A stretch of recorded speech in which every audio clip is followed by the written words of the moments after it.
Walters is open late and a great spot to watch the final rounds of the NBA and Stanley Cup playoffs. Walters Sports Bar and Restaurant is located just across the street from Nationals Park. Insurance isn't a one-size-fits-all, and shopping for it shouldn't feel like squeezing into something that just doesn't fit. That's why drivers have enjoyed Progressive's Name Your Price tool for years. With the Name Your Price tool, you tell them what you want to pay, and they show you options that fit your budget. Enough hunting for discounts, trying to calculate rates, and tinkering with coverages. Maybe you're picking out your very first policy. Or maybe you're just looking for something that works better for you and your family. Either way, they make it simple for you to see your options. No guesswork, no surprises. Ready to see how easy and fun shopping for car insurance can be? Visit Progressive.com and give the Name Your Price tool a try. Take the stress out of shopping and find coverage that fits your life on your terms. Progressive Casualty Insurance Company and Affiliates. Price and coverage match limited by state law. 1-1 the pitch. Swinging a long drive left field. Wood goes back to the warning track. Forget about it. It offs the facing of the second deck. It's a grand slam for Stevenson. And the Reds bring them all in, and they lead it 5-0. The 0-2 pitch to Ruiz. Swinging a high drive, left field deep. Back goes Blade to the track, to the wall, and it's gone! A two-run homer for K-Bear Ruiz. And the Nationals have answered the Reds 5 with 4 of their own. It's 5-4 Cincinnati. The Nationals offense kicks into gear here in the second inning. Right-hander sets. Here's the pitch. Breaking ball hit in the air to deep right field. This is way back. This is going, and long gone. Goodbye. Listen to Daylen Lyle's family on the third base side, jumping up and down.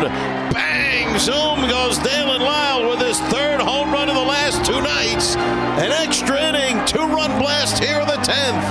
And the Nationals have the lead. It's Washington 8, Cincinnati 6. Means the absolute world. Just be able to do what I'm doing in front of my closest family and friends, and just see the people who's never seen me like play at the big league level is pretty awesome.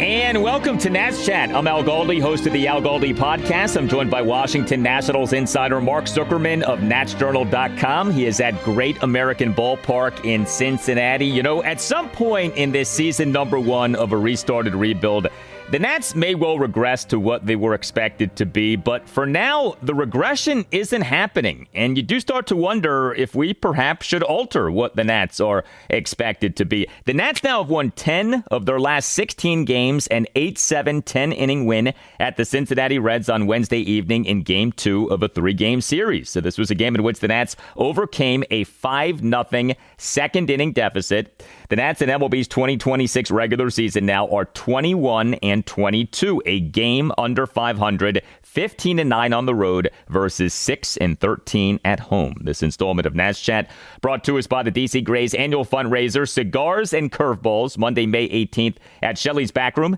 in downtown Washington, D.C. at 6 p.m.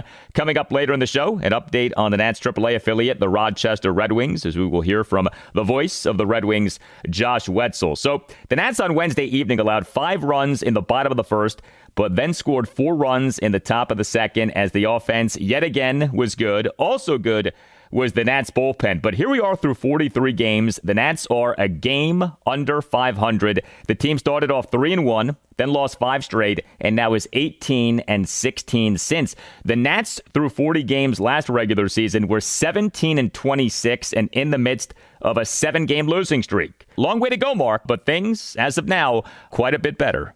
Yeah, and I think what stands out to me, Al, is every time it looks like they might be starting to go down the wrong path, they lose a couple games in Miami or they get swept in a home series and you think, okay, well, that was the end of that. They're coming right back and going on a nice winning streak. And I think that's a sign of some resilience. Certainly the way that the lineup has managed to be this productive has given them the opportunity to win a lot more games that maybe they would not have won in the past. You're down 5-0 after 1 inning. It would be very easy to roll over at that point and just call it a night. And instead, it wasn't that they like chipped away at that lead. They came right back that next inning and scored 4, tied it up in the third, and it's a whole new ball game. That kind of resilience, I think, really stands out about this team this year. And I think the confidence within that clubhouse is growing and that they're really not fazed by anything at this point. Doesn't mean they're not going to have losing streaks. Doesn't mean that they're, ultimately going to be a winning team. But I think there's a lot of confidence, and I don't think there's a whole lot right now that's phasing them, whatever kind of situations they face. Yeah, I think it's an interesting conversation, right? Like, at what point do you stop expecting the regression and start acknowledging that this is what this team is? At what point do you stop expecting the market correction and just say, hey, maybe this is what the market is? And to your point about the losing streak, so aside from that 5-game losing streak comprised of games played March 31st through April 5th, the Nats' longest losing streak is 3 games. Like, they have avoided that rut. The Nats have been fairly consistent in that regard. A few ugly losses, yes, but by and large, the team has been competitive. And, we're seeing in this series what this team is capable of doing. And, just to go back to this idea of last season versus this season. So last July 23rd, a Cincinnati Reds starting pitcher named Nick Lodolo tossed a 4-hit shutout with 8 strikeouts versus no walks in a 5-0 Nats loss to the Reds at Nationals Park. Wednesday evening, the Nats ripped Nick Lodolo, who allowed 5 runs in 4 innings, as the offense again was good. 8 runs, 10 hits, which were 2 home runs, 3 doubles and 5 singles, 4 walks, 3 for 12 with runners in scoring position. Daylen Lile homered again, a 3rd home run in 2 games in this series. He is the Nats starting DH and number 6 batter, 2 for 4 with a 2-run homer, a single, an RBI sac fly, and a stolen base. And the 2-run homer was the hit of the game. Lile in the Nats' 2-run 10th, a 1-out 2-run homer to right field for an 8-6 Nats lead. The homer going a projected 409 feet per Statcast. His OPS now is up to 776, and Lile, in front of many of his closest family members and friends, is having some series so far. This is like a dream come true for him and all of the Lile family that is here. Did you see the shot? It was great work by the TV crew. They're focused on Daylen's dad, Danny, in the at-bat. And then as he hits the home run, he's rounding the bases. They cut to the double shot of Lile rounding the bases as Danny is running down the stands all the way to the dugout. And anybody he can find, he's just yelling, "That's my boy. That's my boy." Wow. I mean, what a wonderful moment that was for the whole family, of course. And for Daylen Lile, who we were just talking yesterday, he's hit the ball hard, but he wasn't really hitting for power. And you wondered, is he maybe not going to get back to that guy that we saw the second half of last season? Well, all of a sudden he's on fire the last few days and looks very much like that electrifying rookie from July, August, and September of last year. You just hope he can keep it going because it makes such a difference in this lineup when he is producing to that level. And you saw the emotions from him and from his family. I would say there's nothing left for him to do on Thursday, but I'm not ruling anything out at this point. If he can do it again, it would be quite something. It's really been a remarkable couple of days for him. And each home run has been 400-plus feet. I mean, he is crushing balls at Great American Ballpark so far this week. The Nats' other homer in this game came from Keibert Ruiz. He is the Nats' starting catcher and number 9 batter, 1 for 4 with a 2-run homer. Ruiz in the Nats' 4-run second, a 2-out 2-run homer to left field on an 0-2 pitch to cut the Nats' deficit to 5-4. C.J. Abrams, he is the Nats starting shortstop and number 4 batter, 2 for 5 with 2 doubles. He did commit a throwing error in the Reds' 1-run third as his defense continues to be a problem, but the offense is not a problem. Abrams' OPS now is up to 930. Jacob Young, he is the Nats starting center fielder and number 5 batter, 2 for 4 with 2 singles and a walk. And how about Curtis Mead? He was the Nats starting first baseman, then moved to second base, and then moved to third base. Just the 3rd time since the franchise moved to Washington, D.C. in the 2004-2005 offseason that a Nats player played first base, second base, and third base in the same regular season game. The other instances, Gerardo Parra in August 2019 and Adam Kennedy in April 2010. That is a name from the past, Adam Kennedy. I can't remember the last time I read or heard that name, Adam Kennedy. But Curtis Mead doing as the great Jose Oquendo used to do back when you and I were kids, playing all over the place in the same game. Mead in this game was the Nats' number 2 batter, 1 for 3 with a single and a walk. Now, he did make a big out on the base pass, top of the 9th, leadoff walk, but got thrown out in an attempted steal of second base for the third out. Beat the throw, but overslid the bag and got tagged out. But that was something. Curtis Mead playing first, second, and third in this game. And then went back to second at the end of the game and made the final play of the game, which was not an easy play, with the tying run on third base. So it was a play he absolutely had to make to preserve the 1-run lead and ultimately give them the win. I was really impressed with that. He said he's definitely played more than one position before in a game. He's never played 3, and certainly not going back to then play another one again. And he said he actually liked it a lot because it keeps him on his toes. It sort of forces him to constantly be thinking to himself, what do I need to be doing in this situation? What are my responsibilities? Where am I going to go with it if the ball's hit to me, etc.? You know, I've definitely played multiple before, but yeah, no, it's pretty cool. You know, it's kind of cool every inning going to a new spot. In a way that if you maybe just play one position for 9 innings, your mind maybe wanders a little bit. He had to stay on his toes because he had to remind himself constantly, where am I right now and what do I need to be doing here? I thought that was an amazing kind of underrated part of this game that he bounced around so much to do that. And by the way, you mentioned those 2 names, Adam Kennedy. You kind of glossed over Gerardo Parra, who, by the way, not an infielder, an outfielder. He played first, second, and third. It was a blowout game that they were just finishing it out. And if I remember correctly, the reason he had to play some of those infield positions is that he actually pitched in that game, was pumping 95 miles an hour, but could not find the strike zone. And Davey Martinez had to pull him and bring in Brian Dozier to pitch instead. 2 position players pitching in the same inning. And because of the machinations of that, Dozier was an infielder. Parra wound up playing the infield for the end of that game in a very bizarre circumstance. Well, thankfully, Curtis Mead did not have to pitch in this game, but he was all over the place. That was something. And I did want to note this, too. So Mead starts out at first, then goes to second when Luis Garcia Jr. comes into the game as a pinch hitter. And that is notable. You know, think about this now. Luis Garcia was a second baseman for the last 3 seasons. Blake Butera brings Garcia into the game.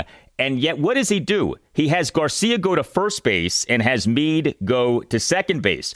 I don't know how many people are aware of this. Luis Garcia Jr. has not played 1 game at second base this entire regular season. It has been DHing and first base for Luis Garcia. So something that has become as clear as can be is that the new regime wants nothing to do with Luis Garcia Jr. at second base. And I feel like this game is the ultimate highlighting of that reality. If ever Garcia was going to play second base, it would have been in this game. And even in this game, Garcia didn't play second base.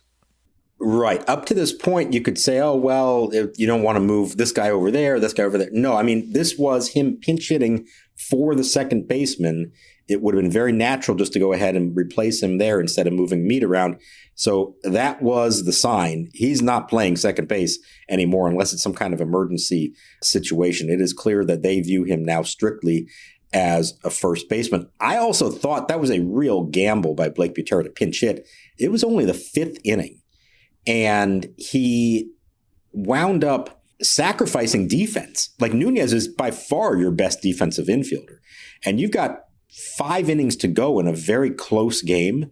I actually thought that was a gamble maybe not worth the risk there, because you're now setting yourself up for have a very inferior defensive player and moving other guys to other, it was not a good defensive alignment they had out there for the rest of the game. Now, it worked out. But I actually thought that was maybe a little too much of a gamble to go for the offense in the 5th inning of what seemed pretty clear was going to be a game that was going to be decided late. It just really is something with all of the mixing and matching with this team this season, with the defensive flexibility that this team now clearly is valuing, that Garcia is not getting any time at second base. I mean, that just tells you what they think of this guy defensively at second base. But this Nats offense, Enough good things cannot be said. As we are recording this, here are your updated rankings for the Nats, and some things might change with a few games that have yet to come to their conclusions. But the Nats are number 2 in MLB in runs, 235. The Nats are number 6 in MLB in team OPS, 738. The Nats are tied for 7th in MLB in home runs, 52. I mean, it just is remarkable. This team continues to produce, and no deficit seemingly is too large. I mean, you're down 5-0 after one. You're like, all right, this is probably not our game, even if we score some runs. And not only do the Nats score some runs, right away, the Nats are right back in the game with that 4-run top of the second inning. Like, what a response to the 5-run first for the Reds. Yeah, I think that's the key to it all. Not that you couldn't make up that deficit over the entire game, but to come right back and do that against, as you pointed out, Nick Lodolo, who had dominated them last year when he faced them. And by the way, struck out the side in the top of the first, Wood, Mead, and House. And you thought, oh boy, here he goes again. And then they just flipped that entirely in the second inning against him. That changed the tone of the game entirely. And instead of a night that you're thinking, they're going to be down early, they're going to just have to burn up bullpen guys to get through this game and just go through the motions to finish it out. It was clear right away, no, this is going to be a competitive game, and they're going to have to pull out all the stops to win it. So another sign of how far they've come, I think. Not that there weren't times in the past that they could make up a deficit, but to do it that quickly and essentially lock down the Reds the rest of the way so that this was a tight ball game, the remainder of this game, I think that says a lot about how far they've come. It was almost like 2 games in one, because you had what happened over the first few innings, which took, by the way, like forever, right? And then the game completely changed and became this low-scoring, tight affair, quick innings. You know, the game, even with going to extra innings, was a little more than 3 hours, 3 hours and 14 minutes. But this was feeling like, you know, a 9-inning game that was going to be like 3:30, 3:40, just with how long those first few innings went. So the nature of the game very much changed, and the Nats ended up surviving and getting the win. Come support the DC Grays on Monday, May 18th at the annual Cigars and Curveballs fundraiser at 6 p.m., hosted by Tom Lavero. Come hang out with fellow local baseball fans and feel free to participate in the not-so-silent auction and hear more about the 2026 DC Grays summer season in the Cal Ripken Senior Collegiate Baseball League. The DC Grays proudly promote participation of intercity baseball with no registration fee for teams from underserved neighborhoods. Cigars and Curveballs is held at Shelley's Back Room in downtown DC, right near Metro Center at 1331 F Street. Shelley's is the best cigar bar in DC. The players on the DC Grays are college players from across the country. There will be information on how to become a host family at this event. To pre-register, visit dcgrays.com/cigars or show up on the fly on Monday night, May 18th at Shelley's at 6 p.m. Big thanks to our sponsor, BetterHelp, for partnering with us for this important conversation about mental health. This is Steve Smith here, former NFL wide receiver and host of the 89 show on YouTube. So having a counselor and working with BetterHelp, that gives you an opportunity to really start to unpack. But people don't understand, when you unpack things, you also open up a box that you're not always sure what's inside. So I think that's why seeing a professional is extremely important. If you need someone to open up to, visit BetterHelp. That's betterhelp.com/89 to get started. Baseball fans know every pitch can change a game. Playoff hockey is just as intense. Every shift, every second matters. NHL on TNT has the best coverage, with stars like Paul Bissonnette bringing laughs and Wayne Gretzky breaking down the action. The studio crew makes every game feel bigger, just like a big Nationals win. Playoff hockey is unpredictable, physical, and full of overtime drama. If you love sports, you'll love the energy. Watch the Stanley Cup playoffs on TNT, TBS, truTV, and HBO Max. Now the set of the pitch. Swung on, hit in the air to deep left field. Woods going back, way back to the wall, and it is gone. Or did a fan reach over the wall? Wood is contending that a fan interfered, and the umpires are signaling that he did. The fan reached over the wall and pulled it into the stands. And so that becomes, they make it a double for Steer. After review, the call was confirmed. It was spectator interference. Runner stays on second. So the offense, again, was good, but also key for the Nats in this win was the relief pitching. One of the best games for the Nats bullpen this season, maybe the best game. 5 Nats relievers combined to allow 1 run unearned in 7 innings. Mitchell Parker was tremendous. He tossed 3 scoreless and hitless innings on just 44 pitches. Richard Lovelady tossed the scoreless bottom of the 7th, despite giving up a leadoff double and issuing a 1-out walk. He, with runners at the corners and 1 out, induced a big 6-4-3 double play to end that inning. Orlando Rebalta tossed a perfect bottom of the 8th on just 6 pitches. Gus Varland tossed a scoreless bottom of the 9th, despite giving up a leadoff double. And P.J. Poulin allowed 1 run unearned in 1 inning, got the save. He, in the bottom of the 10th, allowed an unearned run on a 1-out full count RBI double by Spencer Steer to left center field on a play on which spectator interference was called and was upheld via crew chief review. And the call of spectator interference was correct. That was 100% the right call. But, beyond that, the bullpen in this game coming through big time. 5 guys all delivering. And, the relief pitching, I guess you have to say the offense is the biggest reason for the win, but the relief pitching was right there in terms of why the Nats were able to win this game. Oh, 100%, because they could have added to that deficit along the way, and instead they were lights out. I really want to highlight Mitchell Parker here. I know the last outing was not good in Miami, but he has done this more often than not. He's made 9 appearances now out of the bullpen. 5 of them have been 2 or more scoreless innings, and 3 of those have been hitless appearances of multiple innings. I think he is really coming into his own in this role, and I think it's a really nice weapon to have, that if your starter gets knocked out early, you can go to him and get him once through the lineup, and he can do that efficiently and effectively to now bridge the gap. Because once Jake Irvin gets knocked out early, you're thinking, this is going to be a huge strain on the bullpen. And just like the night before when Miles Michaelis didn't go that far and Brad Lord saved the day, that's what Parker did in this one. And to get it to the late innings where now you can kind of just manage it like any other normal game. Now, eventually you do need length, and they're going to need length from Foster Griffin on Thursday.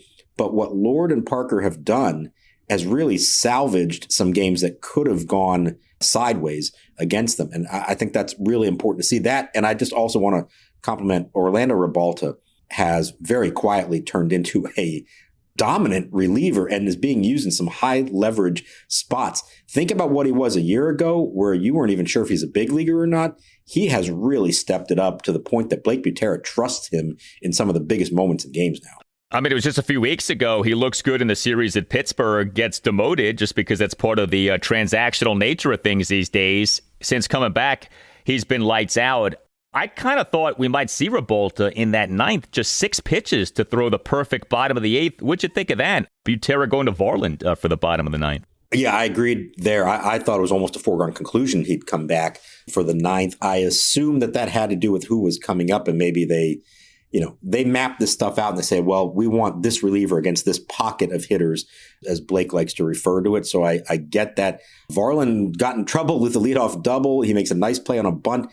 Then a drive to the warning track that James Wood had to catch. I mean, it was a little bit of a hairy bottom of the 9th there, and you saw Varland react with his flex as he got out of it to send this game to extra innings. And Poulin in the 10th, also some very shaky moments. That fan interference play. So the press box here in Cincinnati, they've moved it, 5-6 years ago from the traditional location behind home plate to way down the third baseline. They're one of about 4 or 5 teams that has done this. As a reporter, I can't stand it because it gives us a much worse view of the game, and I can't see, balls and strikes or anything around the plate. The only advantage to it was that play in the 10th inning, because I had a perfect angle of the fan reaching over the fence, and it was clear as day. Thankfully, the umpires saw it as well and didn't even have to huddle up or go to the replay first. They called it right in the moment and then got it confirmed. It was obvious the fan had reached over, but I mean, they're a couple inches away from Poulin blowing that lead in the 10th, and it may be a very different story at the end of the night. Absolutely. That was, though, clear fan interference. There really isn't any controversy with that play. James Wood right away pointed at the fan and said, hey, fan interference, and the umpires, I thought, did a good job in how they officiated that. Thankfully, Richie Garcia was not in the umpiring crew for this one. Those of you who get that reference know what I'm talking about.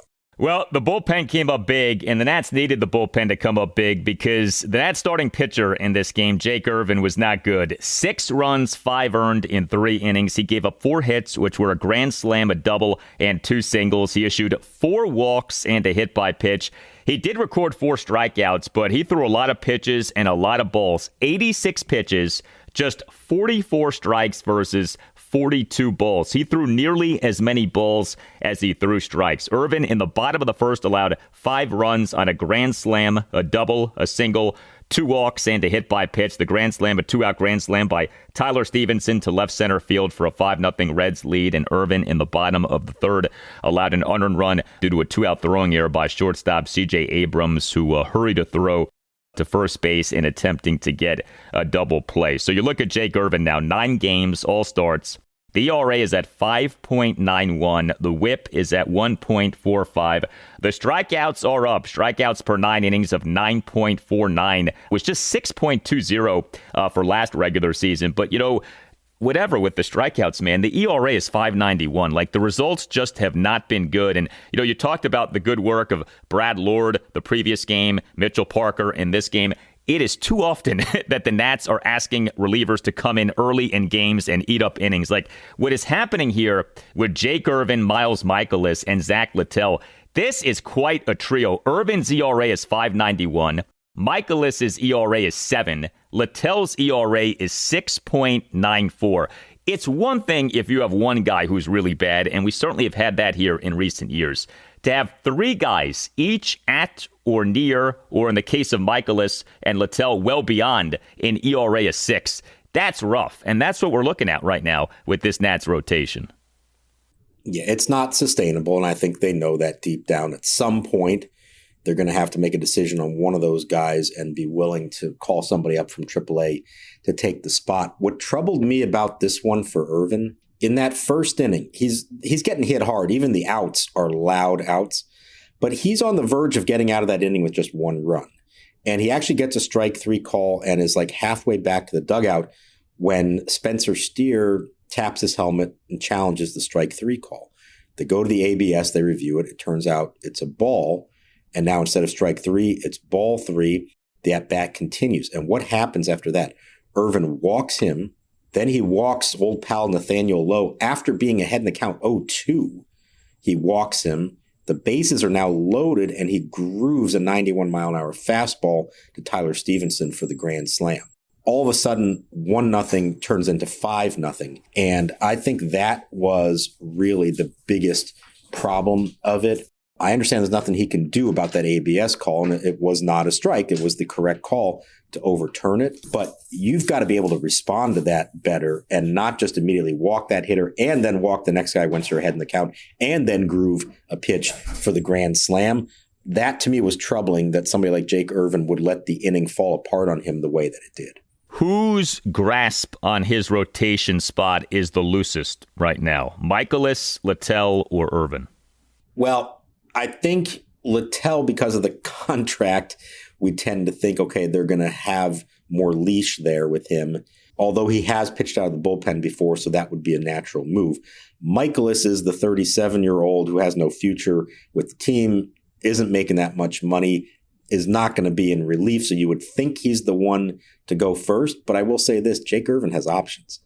So if they did decide to do something, if you don't want to just lose a player altogether, they have the ability to send him to AAA that they can't do with the other 2 veterans. We talked about it going into spring training. Was his job secure or not? There may come a point that you say, maybe it's not. And at the moment, Mikolas has pitched better. Not great, but he has been better. Littell, I don't know what exactly is going on there. But, they're managing him. And again, at the $7 million, they're not just going to dump that right now. It wouldn't shock me if a couple more rough outings and Jake Irvin found himself going to Rochester. I think he needs to clean this up pretty quickly. Yeah, I mean, we talked during the offseason about the Nats potentially non-tendering Jake Irvin. That did not happen, but I mean, that was a conversation off the really rough 2025 season that Irvin had.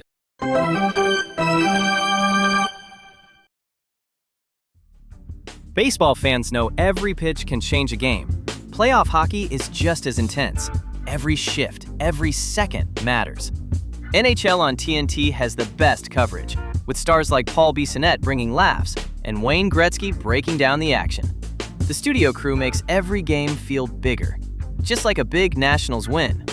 Playoff hockey is unpredictable, physical, and full of overtime drama. If you love sports, you'll love the energy.